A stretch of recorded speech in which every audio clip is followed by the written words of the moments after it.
आता बातम्या विस्ताराने पाहणार आहोत। कृषी राज्यमंत्री सदाभाऊ खोत यांनी सांगलीच्या सभेतून राजू शेट्टींवर तोफ डागली।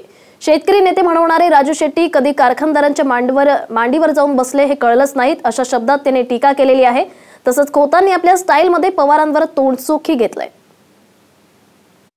आंदोलन सुरू होतं, 5 रुपये द्यायचं ठरलेलं होतं, पण ह्यो गडी बाबा आंदोलनच करत होता।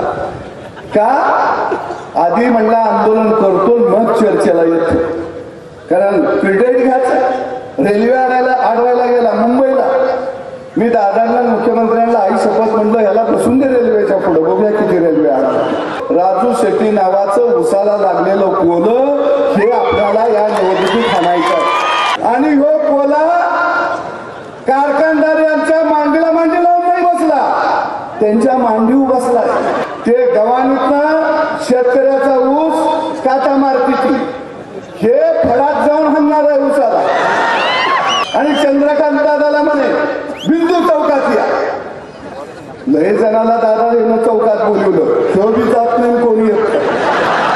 पवार साहेबाला बी मानावं लागेल, कारण मी राष्ट्रवादीला म्हणायचं अल्लीबाबा 40 चोर, तिने हा 41वा घेतला।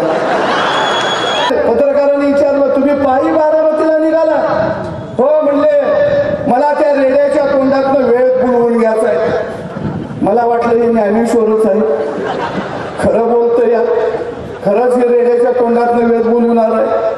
पण 5 वर्षात ह्या गड्यानं रेड्याचं शिपूट कवा धरलं आम्हानेच कळलं।